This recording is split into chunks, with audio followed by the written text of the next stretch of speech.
Mukomana Shimurisa zvenyu, please post my story makavika uchitupa changu. Ndiri kuda kukuudzai izvo zvakaitika kuti ndinge ndichizoregedza kuita zvekubika sadza mutauni zvandainge ndichiita kubva muna December. Ndakazosiya basa muna January. Ndiri kutambudzika kutaura kudai. Kana muine munhu wamunoziva ari kudawo mate, I am available. Ndiri muno muHarare.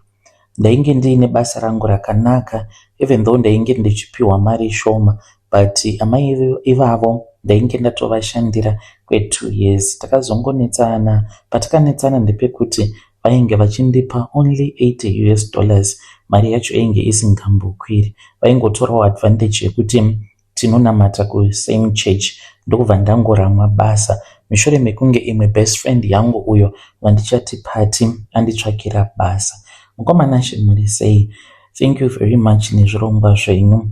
Ndichitaura nemi kudai, ndiri kugarawo kumba kwebest friend yangu uyo anoshanda as a maid. Ndinoda kutenda vanhu vaanoshandira because vakandibvumidza kuti ndinge ndichimbofanira kugara pamba paanogara. At least tine wifi. Dai kwainziwo Mwari vandivhurirawo ndine kapage kangu kandakavhura, pamwe ndichawanawo monetization, but mafollowers haasi kubatika.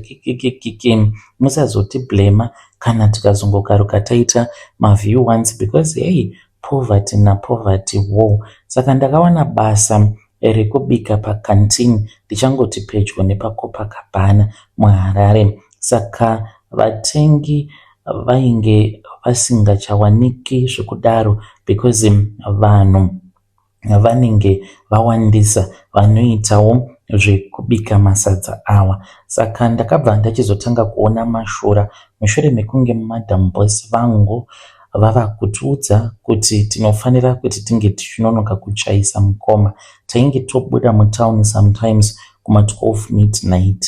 Saka kunyange tabuda mutauni kuma12 midnight, but taizoti kana tikaenda kubasa kana kuma1 taitotengesa kutodarika vanhu vanenge vamukira kuenda kubasa vachinobika masadza avo. Saka zvakazoitika ndezvekuti madam boss ava vakatanga kundifarira zvisingaiti. Nerimwe zuva ndakavhura bucket ndava kugara kumba kwavo. Saka ndainge ndava kugara mugaraji imomo macho mavaingopaka motikari dzavo. Vainge vakanditengera kasingle bed because garaji ravo rakakura, ndoma ndainge ndongorarawo imomo. Saka ndakabva ndavhura rimwe bucket because ndakanzwa kuti pane chimwe chinhu chiri kunhuhwa. Ndikati chiko chiri kumbonhuhwa kudaro? Ndokubva ndatanga kuita investigation. Kwava kuenda ndikanovhura bucket. Pandakangovhura bucket ndokubva ndaona kuti mubhucket muya mainge makazara nemabhanana, makoko emabhanana zvichiita kunhuhwa. Ndikashamisika kuti ko zvinomboreva chii zvinhu izvi. Pandakavhura bucket riya mukoma ndakaita sekunge ndicharutsa because mainge muine mvura yainge yakasviba kuita kunge dope. Apa makazara makoko emabhanana akawanda, kwete mabhanana matsva. Mainge muine makoko aya anenge akasviba, mamwe ainge achitonhuhwa kutoratidza kuti zvinhu zvinonhongewa mumabhini, mvura ichinhuhwa zvisingaite. Saka ndichiri kutarisa kudaro, madhamu vakangokaruka vatongopinda mugaraji. Mukomana vakabva vanditi ko uri kuitei? Ndakavhunduka apo pavakati ko uri kuitei. Ndokubva ndavhara bhaketi riya. Vakabva vanditi chirara zvako, ndichazokuudza mangwana kuti sei bhaketi iroro rakazara nemakoko emabhanana. Saka mangwana acho makuseni vakabva vatanga kutaura neni. Vakabva vati ipo paya pandinenge ndichiti chimbomirai kuchaisa, ndinenge ndiri busy nemurume wangu. Vanofamba mukoma muHarare vachinhongerera. Munoona mabhanana anotengeswa nemavhenda. Munhu kana ukatenga bhanana riya kubva kuna vhenda woridya wobva wongorasa goko racho, ivo vanofamba asi vanozviita huri husiku. Mutauni paya nguva yekuti vanhu vanenge vava kusanyanya kufamba, vanotongofamba vachinhonga makoko acho emabhanana vachimakanda mubhaketi iro rinova riri bhaketi rered. Saka ndo zvavanoita izvozvo. Kana vapedza kunhonga makoko avanoona kuti anenge achiita kuti vange vachizoshandisa pamhiko dzavo, vanobva vachizouya vobva vachizotitora vobva vachizonoisa mvura mubhaketi. Mvura iyoyo kana yaita sekunge yava kuda kunoorera ndipo pavanobva vachizotora mvura vobva vatanga kubika masadza avo avanozotengesa mumakantini avo. Ndiri kutaura nezvevanhu vanoita zvekubika sadza mustriti uye zvekare vaine zvimarestorenti zvavainazvo. Saka pavakandiudza secret iyi mukoma ndakashamisika nazvo. Vakati vanozviitira zvinhu izvozvo kuti vatengi vavo vange vachizova addicted. Ndakatya ini kuti ndinge ndichivabvunza kuti saka ndezveurombwa here zvinhu izvi zvamunoita. Ndakasvika pakusiya basa mukoma ndikati ini hangu handidi kuti ndirambe ndichishandira vanhu vanotyisa kudai. Apa kuchechi vanoenda kuchechi pandainge ndichigara pamba pavo usiku hwega hwega mukoma, taiti kunyangwe tikabva mutauni usiku kunyangwe dziri kuma1 chaidzo taitombonzi tinofanira kuti tinge tichinamata, but vanhu vachiita mhiko dzinotyisa kudaro ndo zvakakonzeresa kuti ndinge ndichisvika pakusiya basa, even though ndainge ndichipiwa $200 pamwedzi ndichiti iko zvino zvelife yangu yava kutoda kutoshanduka. But mukoma vedare ndo message iyo yandakatumidzirwa ichibva kuna vanzvadzi vedu. Ngatitaurei navo vanzvadzi vedu ava mucomment section zvakangooma. Next time kana mukaona munhu achifamba achinhongerera marara mutauni huri usiku, zivai kuti kunenge kuine mhiko dzinenge dzichitoenda kunoitwa samwe zvakangooma hazvo veduwe. Ngatitaurei navo mucomment section vanzvadzi vedu ava. Regedzei tibva taenda panyedu inotevera. Nyedu inotevera yakamira sekudai so. Hanzi makadi zvenyu mukoma, please post my story makavigo chitupa changu. Ndauyawo pano ndiine secret yandiinayo. Ndine mudzimai wangu uyo akaenda zvake mukoma kumhiri kwemakungwa, but kudzoka achadzoka achizonditsvaka chete. Zvakaitika ndezvekudai namadhamu takatanga kunetsana. Mainge muri mugore ra2023 tichinetsana kudaro vakabva vatanga kugara kubasa kwavo stay in. Ndiniwo ndakabhayiza mukoma because ndainge ndodanana nemusutu. Saka musutu uyu ndainge ndichimuda mukoma because she had fallen pregnant for me and akazotosvika pakutozvara mwana. Saka ndakange ndine plani yandichiri nayo kusvika pari nhasi yekuti sezvo musutu uyu ndaita naye mwana ndinokwanisa kuti ndige ndichizoclaimawo citizenship kuburikidza nemwana. Then kana ndaclaima citizenship mudzimai wangu ndomuitirawo mapapers emuno, but vakadzi ameno kufunga kwavo vanofungawo zvinenge zvakasiyanawo nekufunga kwatinoita. Havakwanisi kuona zvinenge zviri kumberi, vanongoona zvinenge zviri zvepadhuze. Saka ndakazoti ndaudza madhamu kuti ndo yanga iri plan. Madhamu vakatoratidza kubatikana, vakati ivo vainge vasingadi kunzwa zvandainge ndichida kuvaudza. Saka madhamu vakabva vatongotaura nemurungu wavo vakati ndiri kushungurudzwa nemurume, he is abusing me. Varungu munongovaziva kuti vanongohakira nenyaya dzisiri dzavo, havadi kunzwa mushandi wavo achinzi ashungurudzwa. Saka vakabva vati iwe chiuya unge uchigara kubasa, kana akauya kunoku tinomupfura nepfuti. Saka ndakabva ndatoona kutoti kwainge kusingachaendeki and ndainge ndisisina mukana vhele wekuti ndinge ndichienda kubasa kwamadhamu. Mukoma She ndakabva ndachizongoendererawo mberi nelife yangu nemusutu wangu. Tinongonetsanawo but life continues, hapana zvatingazviita. Madhamu vakabva vachizoenda kumhiri kwemakungwa,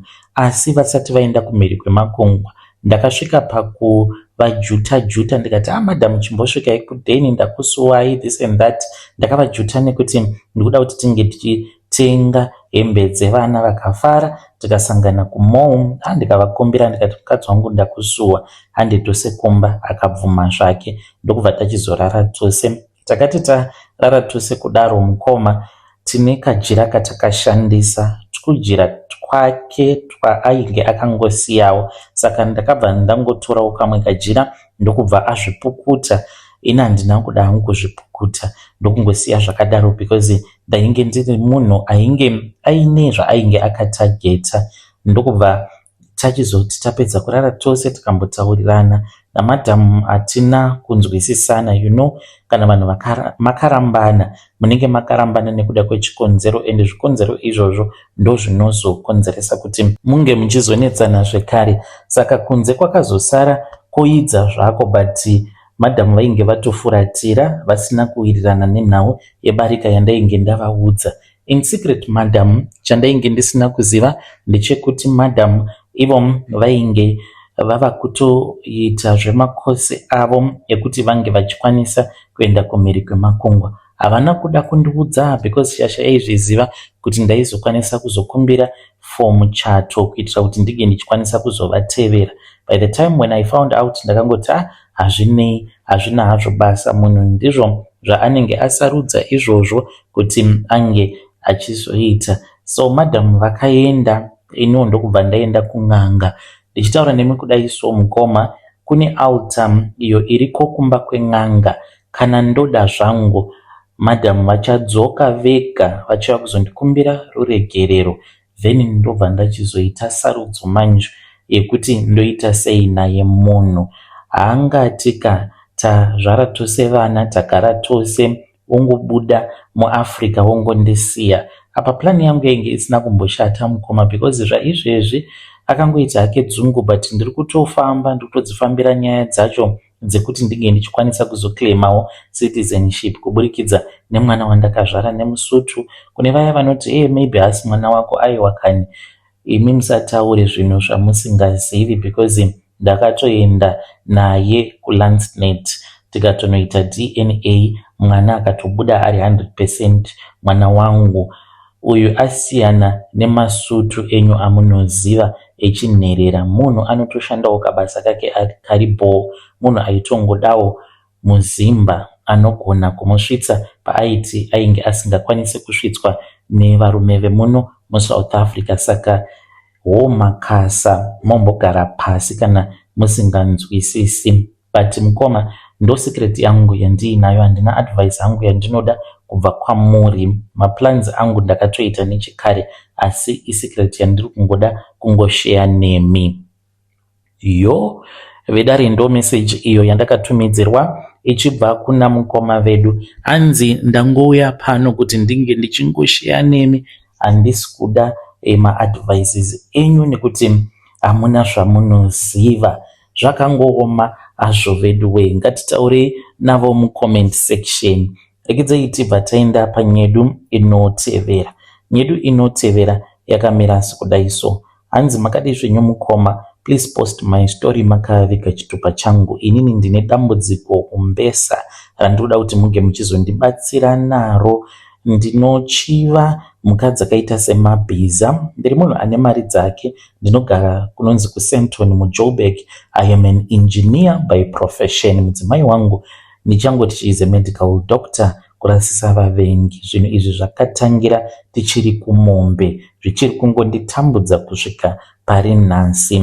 Saka ndine imba yangu yakatokurawo muno muSenton, uye zvekare nditori munhu wekuti kana ukandiona ndichifamba apa unoti kana vana Chivhayo havana mari, because isusu mari dzedu dzinenge dziri quiet, but kana ukasvika padeni ndopaunoona kuti apa paita zvevanhu vane mari. But pane mweya uri kunditeverera uyo wakabva kugokwe waramba kuti unge uchibva pandiri. Ndakatanga kutarisa mabhiza nerimwe zuva apo pandakaenda out nemafriends angu, saka takazoita horse riding.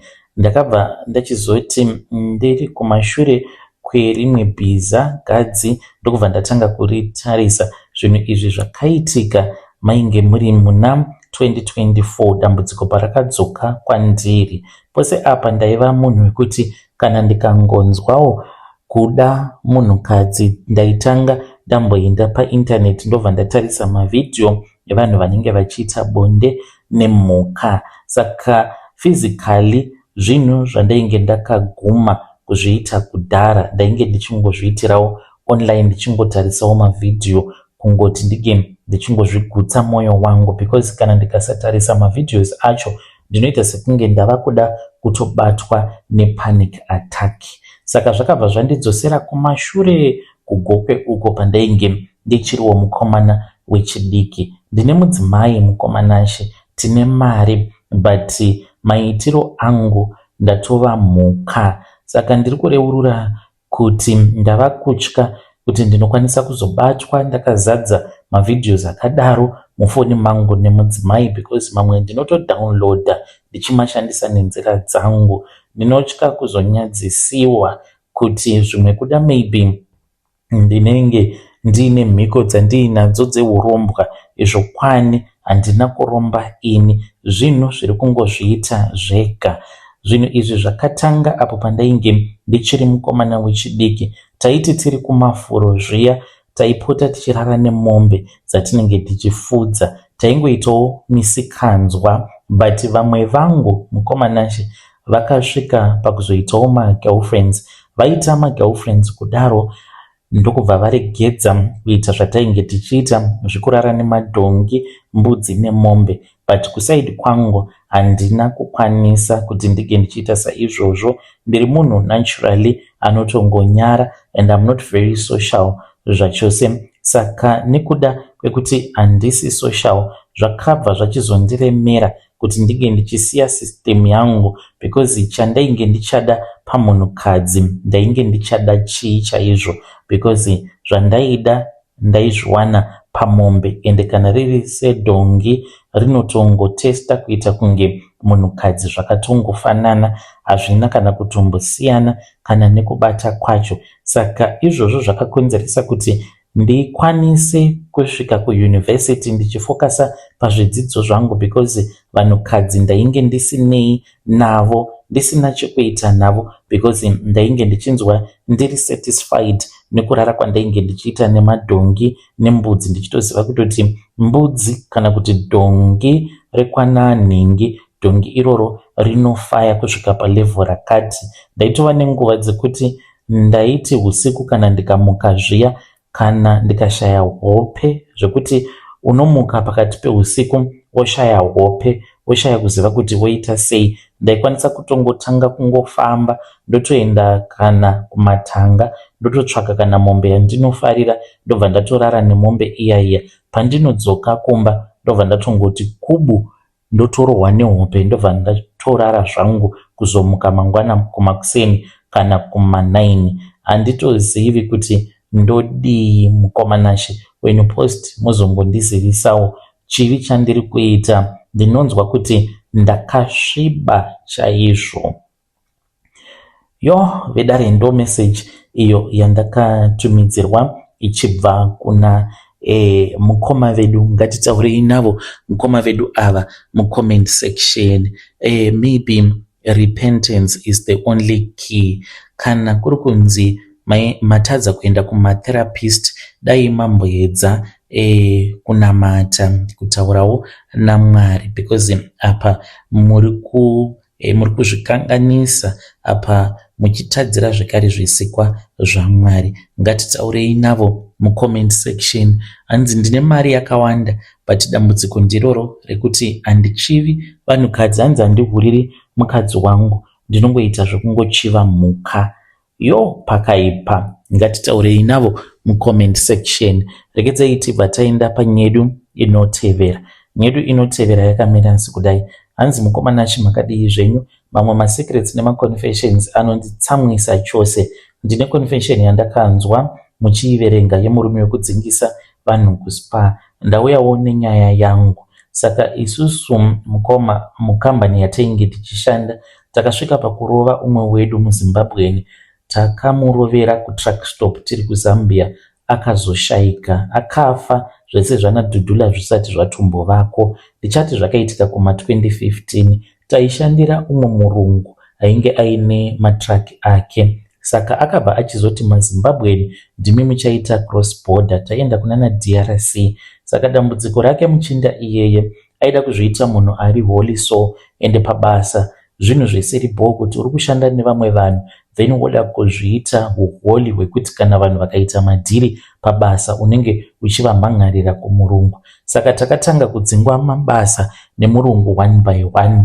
Saka takazoti tasara tiri 4, iye ndiye ainge ari wechi4. Takazomurongera zano, takati tiri kune rimwe truck stop ndokutongotanga kanyaya ndokubva tatanga kumurova. Idea yekumurova yakabva kune umwe mundevele uyo wataishanda naye. Saka aifamba neimwe nduku yake tichimurova kudaro. Ndakaona kuti nyaya kwayainge yoenda tainge tonyanyisa kurova munhu. Saka pandakada kuedza kuti ndinge ndichinobata vamwe vangu vaviri ndichiti no James zvakwana, mundevele uya mukoma akabva achizonorova muchinda wandainge ndava kuzama kuti ndige ndichimuprotecta apa ainge atodonhera pasi ndokunomurova kumusana uku. Takatonzwa saundi kuti pane zvinenge zvainge zvaitika. Saka akangoti ainge aripo, akati ainge asingade kumhan'ara kumapurisa ndokubva taenda tikanodhilivha, but aita kakugomera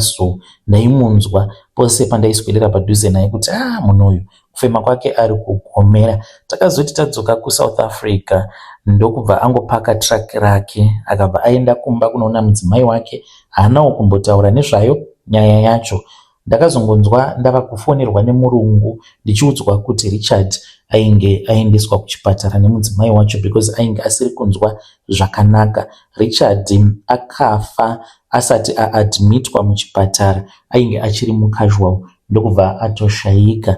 Saka mushure mekunge afa mukoma ndo apo pandakatomboona umwe munhu ainge akaita kunge Richard. Ndakatongomuona achiyambuka road, so ndainge ndakatopaka truck rangu palayby. Ndakangonzwa munhu akangoti iwe tarisa kumberi. Pandakatarisa kumberi ndo pandakaona munhu ainge akabata steering wheel achitokrosa road. Saka ndakangoti zvinokuda ibenzi, but ainge akafanana naRichard kana Stepi. Ndikatoudza mamwe machinda andainge ndichishanda nawo. Saka isecret mukoma yezvinhu izvo zvatakaita tikasataura. Toda kungoziva kubva kune vedare renyu kuti kana kuri kunzi vanhu paya mukatanga kurova munhu momurova zvekuti anosvika pakunzi afa, munhu iyeye kana akafa, does it mean kuti mose munotora ngozi yake, kana kuti uya uyo anenge aita the final blow inokonzeresa kuti munhu wacho ange achizofa ndiye anonzi anenge auraya? When you post muzongondizivisa, ndinenge ndiri mucomment section. Vedare ndo message iyo yandakatumidzirwa ichibva kuna mukoma vedu. Ngatizame kuti tinge tichitaura navo mukoma vedu ava mucomment section. Ini maonero angu ndeyekuti kana makatoisawo ruoko zvinotoreva kuti nemiwo mweya wacho unenge uchitokuteverai mweya iwoyo wengozi, because handiti makarova, but ngatitaurei navo mucomment section. Rekedzei tibva taenda panyedu inotevera. Nyedu inotevera yakamira sekudai so. Hanzi makadi zvenyu mukoma, please post my story makaviga chitupa changu. Ndine tendency yekuda kungozviuraya. Isecret yangu yandisati ndashare kana nemunhu. I am 30 years right now. I am married. Ndakachata a couple of years ago. Ndo zvanga zvakatondimisa izvozvo, but now ndakaona kuti ndiri kukura, ndinosvika pakuchembera ndisina mwana. Muri sei henyu mukoma? Nyaya yangu handizivi kuti inoda n'anga here, ndakaroiwa here, but pane zvinoitika kwandiri zvisingatsananguriki. Ndasvitsa makore 30 asi ndinoona sekuti taima youpenyu hwangu yakamira. Shamwari dzangu mukoma dzakasvika pakuroorwa dzikaita vana. Inini ndainge ndisingadi kuti ndige ndichipinda mumarriage because ndaiti kokana ndikazoti ndava nevana ndobva ndazviuraya. Handizivi kuti sei, ndinongonzwa sekunge ndiri failure. Kunyange ndakachata mukoma ndigere zvakanaka, but ndinongonzwa kungoti handina zvandakaita so muupenyu. And social media ndo imwe iri kundikanganisa. Ndinomboedza kutombobvisa TikTok neFacebook, but ndinozongoinstalla zvekare when I'm feeling bored. Dawo kungobvunza kuti semunhu anongogara pamba, handishandi, handiite sei, ndezvipi zvimwe zvinhu zvandingaita zvingandibatsira kuti ndige ndichibvisa boredom. Kana ndiri pasocial media zviya, kana ndikaona umwe munhu anenge achitaura zvaanenge achitaura, sometimes zvikangondibata, so ndinongonzwa ndatova nedepression. Kana ndikangoona vanhu vachitenga motikari, kuvaka dzimba, mwoyo wangu unoremerwa ende ndinonzwa sekunge ndinenge ndakagadzikwa dombo pamusoro pemwoyo wangu. Ndinotanga kuzvibvunza kuti but seiko ndiri kurarama panapa panyika? Ndobva ndati kana ukafa nhasi hapatomborina kana munhu anomboita basa newe. Ndobva ndatonzwa kuda kutozviuraya. Ndakatomboenda kufamasi ndikanotenga mapiritsi. Handina kuamwa mapiritsi iwawo, ndakamachengeta mukoma, ndakazomarasa zvangu. Ndatonzwira murume wangu tsitsi, tainge tangonetsana, then akangoti you are my world, this and that. Ndo zvakangoita kuti ndinge ndichizomarasa. Aenda kubasa mangwana acho, ndakamuka ndokubva ndamarasa. Ndikati sei ndanga ndichida kuzviuraya yeti ndine murume anondida kudai so. But kafeeling kekudiwa kaya kanongogara neni maybe for only a few minutes, then after that zvatotanga ndava kutonzwa futi kuda kuzviuraya. Ndibetsereiwo muri yeZimbabwe, ndinenge ndirimo ndiri mucomment section. When you post muzongondizivisawo. Hey, vedare ndo message iyo yandakatumidzirwa ichibva kuna vanzvadzi vedu, ngatitaurei navo. Hanzi ndinongonzwa kuda kungozviuraya for no reason at all. Zvakaoma, zvakangooma hazvo vedu we. Pakaipa rekedzai tibva taenda panyedu inotevera. Nyedu inotevera yakamira sekudai. Hanzi mukomana chimakadii zvenyu, please post my story makavikawo chitupa changu. Ininiwo ndauya pano ndiine confession yangu iyo yandiinayo. Ndiri murume uye zvakare ndine makore 41 years ekuberekwa. I don't know what I am going to do. Zvandakaita mukoma mushure mekunge ndanetsana nemudzimai wangu, ndakangotanga kungosuspecta sokuti but mukadzi wangu anenge anondihurira. Saka ndichizotofind out kuti vana vose handida kana mwana umwe chete. This was after tanetsana nemukadzi akangonditi iwe usada mhani kungondishainira sekunge uri murume. Saka shoko iroro rekuti hausi murume yet ndiine vana vatatu, you know, ishoko rekuti rinoita kuti unge uchifunga zvakawanda. So what I did brother Nash is ndakabva ndachizoenda kune veDNA ndikabva ndavabvunza kuti ndingaitawo sei kana ndichida kuti paitwe maDNA mudzimai asingazvizivi. Mwana muduku ndiye wandakatora ndikaenda naye physically, vamwewo ndine masamples andakatora. Muduku ndakangoti ndichabuda naye ndikaenda naye kutown kwava kunoitwa matesting. Mwana akabuda asiri wangu, ndikati okay. Ndokubva ndatesta vamwe vacho vose vari vatatu vakabuda vasiri vana vangu. Zvinhu zviri kunditambudza. Handisati ndamboita any reaction yekuti mukadzi wangu angambofungidzira kuti pane zvandava kuziva. Ndakangonyarara mukoma, but hey, ndiri kuremerwa mukoma. Ndauya pano padare renyu kuti munge muchindibatsira nemhuri yeZimbabwe. Pakadai ndozvifambisa sei? Mudzimai wangu ndakamuendesa kuchikoro zvekuti kunyangwe ndikamuramwa ndikamuramba zvaizvezvi loss anenge akanzi akaita loss ndini, because ndakamutora asina kana kumbugara akanyora form 4 yake. Ndikati chidzokera kuchikoro, akadzokera kuchikoro atokura tatova nevana. Then ndokudzokera kuchikoro ndikati chiendai kuTeachers College, zvimwe kuda mwana uyu akazomuwana kuTeachers College because pandaipota ndichiendawo kwaainge achidzidza kuTeachers College ndopakandiudza kuti ndava nenhumbu, ndikatofara. Saka pari zvino anoshanda as a teacher pane chimwe chikoro private. Ndinoti kana usiku ndikamuka ndikamutarisa ndinonzwa mwoyo wangu kusviba. Ndikuda kungoziva kuti sei akandichengetesa vana vatatu achindinyepera kuti vana vangu. Bedare ndo message iyo yandakatumidzirwa ichibva kuna mukoma vedu. Zvakangooma hazvo vedu we. Ngatitaurei navo mucomment section mamwe maconfession. So unopererwa, unoshaya kuziva kuti munhu ungamuudza kuti kudii, but ngatitaurei navo mucomment section. Mukoma vedu ava zvakangoroma hazvo vedu we.